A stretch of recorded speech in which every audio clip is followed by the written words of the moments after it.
Good day, ladies and gentlemen. It's me, the one and only Adrian Chambly, and this is gonna be a little bit of a different video. 20 years ago, this day,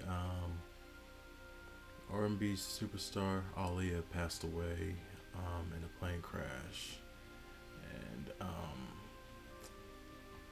kind of wanted to talk about that for a little bit. I remember the night I found out that she died. I was watching a movie with my. It was after watching a movie with my parents, and she went to my mom went to the living room. I mean, went to the her bedroom, and she turned on the news, and so she found out that she died in a plane crash, and she said Aaliyah died. I said what? I'm like no way. I was like the singer. She's like yeah, and I looked, and yeah, she died. And it's crazy. It was pretty insane. I remember my sister was at a she was at a school dance, and the people found out the dance too, and she didn't believe until she got home and saw it as well. And it's a really sad situation, and it was one of the first deaths that really hit me. Um,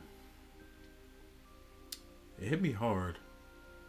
I remember being kind of depressed at home, at school, and just being really sad, being really sad about it.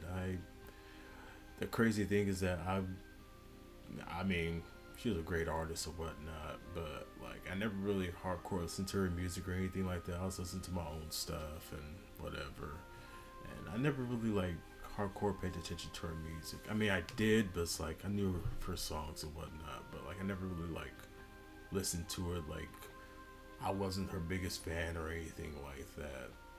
No, my sister was a big fan of hers. I didn't really listen to her music like that. But I knew of her music, of course, because you hear it every day. I mean, who didn't? But when I found out she died, it really hit me. And it was kind of like a couple of days later when I started seeing the tributes for her and whatnot. That's when it like really hit me. How people talked about her, how she was, how great of a person she was, and just how talented she was. I started to realize how really talented she was. And she was doing movies, and she was going to be in the Matrix movies pretty soon. She had already did Romeo Must Die. She did Queen of the Damned that was coming out later that year, I believe in December. And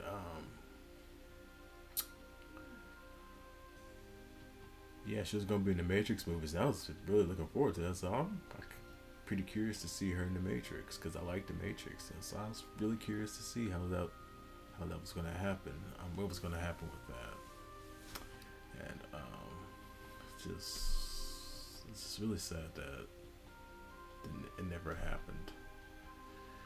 The past couple of weeks I go back and listen to some of her songs. I remember the first thing I heard from her was Back and Forth. I mean, it came out in '94. That was her first single. I remember hearing that and like, I remember when that came out.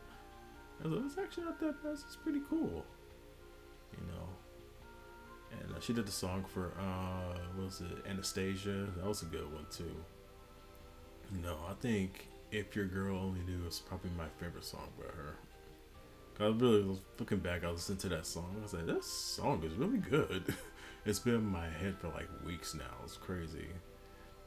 I mean, looking back at her death, you realize how precious life is. I mean, she was 22 years old, and she was really just starting to like go to the next level with her career.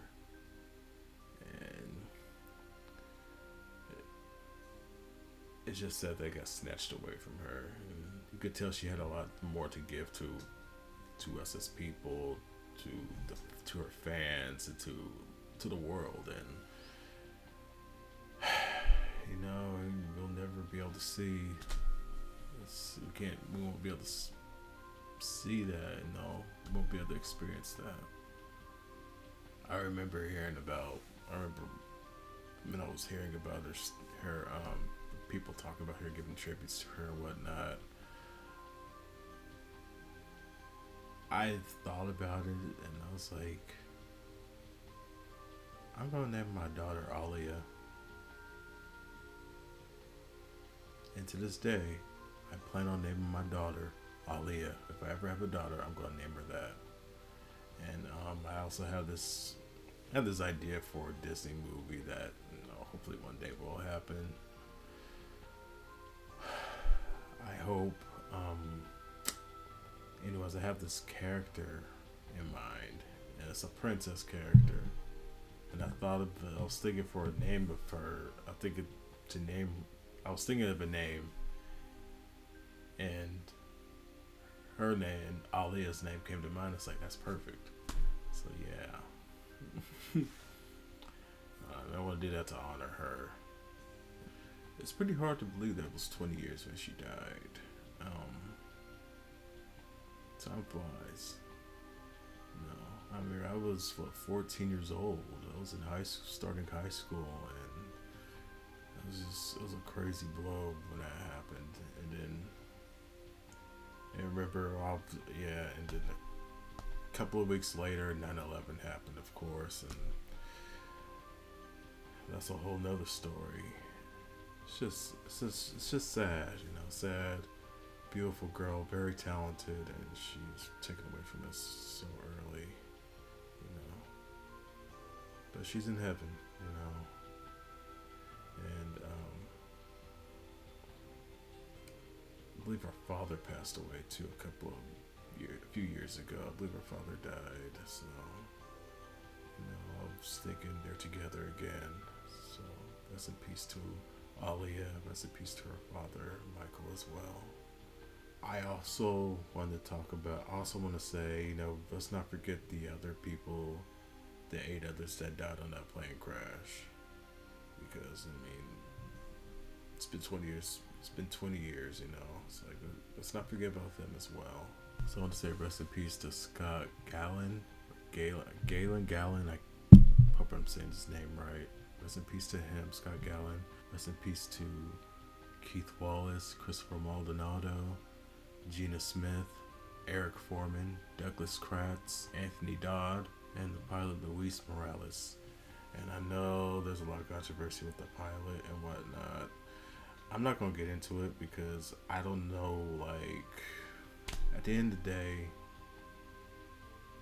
should have been flying that airplane, yes, but, should have been flying that airplane, no. But, I don't know. I just don't want to cause controversy. I don't want to try to speculate stuff that I know nothing about. What I want to do is just say rest in peace to all those who died in that plane crash, and to the Princess of R&B, Aaliyah, Dana Houghton. Rest in peace to you. We love you and we miss you.